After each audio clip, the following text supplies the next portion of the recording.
이걸 내가 감당할 수 있냐 없냐 이거부터 따지셔야 돼요. 야, 어차피 내가 헐값에 파느니 남 좋은 일 시키지 말고 내 아는 사람한테 팔겠다. 즉 자녀한테, 특수관계자한테 싸게 팔아버리는 거죠.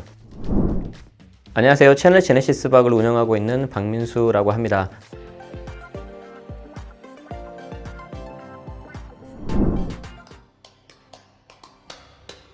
이게 케이스마다 다 다른데 일단은 뭐에서부터 시작을 해야 되냐면 내가 보유하고 있는 주택이 보유세가 이제 나왔잖아요. 이제 재산세하고 종부세가. 이걸 내가 감당할 수 있냐 없냐 이거부터 따지셔야 돼요. 그래서 감당할 만한 수준인데 뭐 그렇게 나쁜 물건이 아니다. 그러면 굳이 팔 이유가 없잖아요. 그러면 가격이 떨어지든 말든 그냥 가지고 가면 돼요. 그런데 가격도 떨어졌는데 만약에 팔아야 된다. 아깝다. 그러면은 정말 그냥 딱 눈 감고 팔든지 아니면은 그냥 좀 더 버텼다 팔든지 이렇게 되겠죠. 자, 그런데 이제 어떤 케이스가 있냐면 이게 나쁘지 않은 물건인데 이번에 가격이 하락이 됐어. 그런데 조금 내가 보유세가 약간 줄이면 더 좋겠어. 세 채가 있다고 해볼까요? 세 개가 있는데 예를 들어서 이거 하나가 그렇게 나쁘진 않아. 근데 이제 지금 전반적으로 다 다운되니까 가격도 떨어지고 뭐 얘를 좀 이렇게 빼면 나는 두 채에 대해서만 보유세를 부담하면 되잖아요. 그럼 나도 좀 보유세가 줄일 수 있을 것 같아. 근데 얘를 팔려고 했더니 너무 좀 금매에 나가야 된다는 거예요. 아깝다는 거예요. 봤더니 이제 옆에 이제 따로 살고 있는 자녀가 있는 거죠. 그럼 얘 자녀한테 차라리 증여를 하거나 아니면 싸게 팔아버려요. 자, 첫 번째 증여 같은 경우에는 지금 뭐가 좋냐면 이건 사실 가격이 떨어졌기 때문에 증여는 그 시가를 기준으로 해가지고 이제 그 당시에 시가로 해서 이제 증여세가 나오거든요. 증여세 자체가 좀 줄어들겠죠. 부담을 좀 줄이면서 증여나 부담부 증여로 해서 한번 넘겨버릴 수가 있겠죠.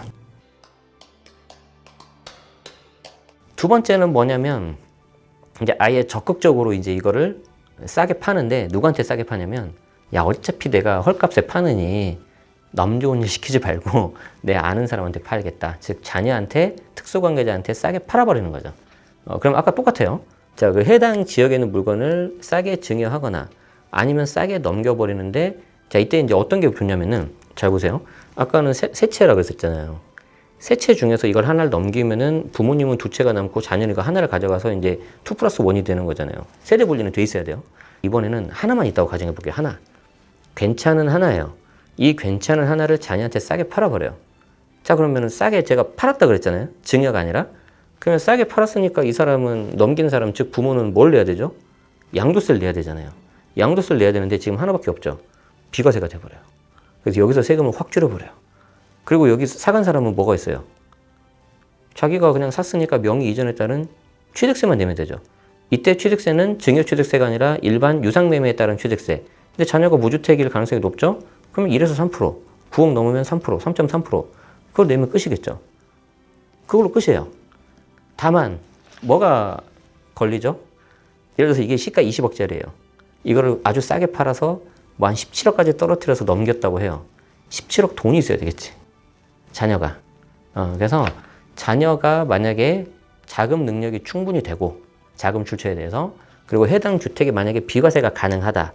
그러면은 차라리 저가 양수도로 해가지고 넘겨버리면요.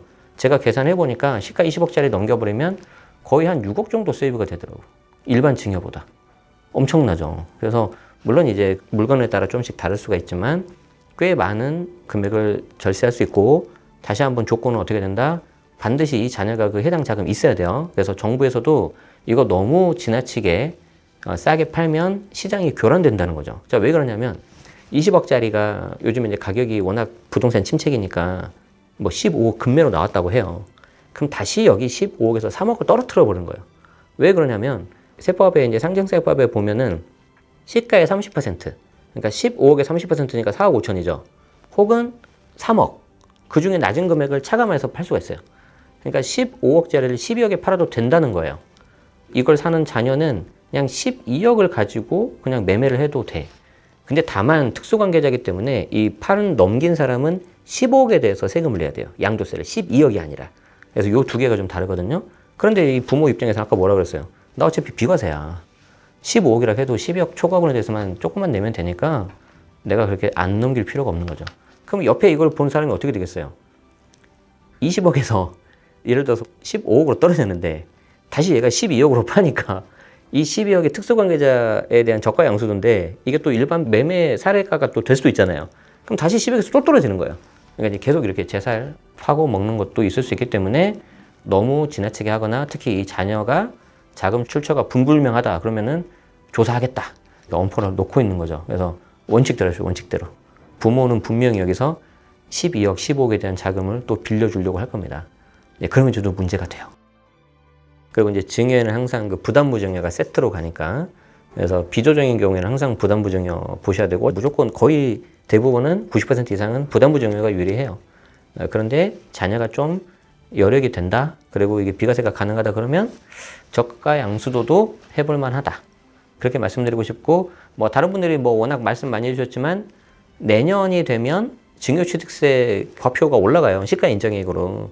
2월 과세 기한도 5년에서 10년으로 이제 늘어납니다.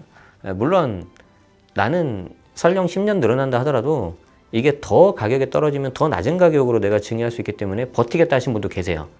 또 계산해 보면 유리하기도 해요. 그래서 경우의 수를 잘 따지셔야 될 것 같습니다.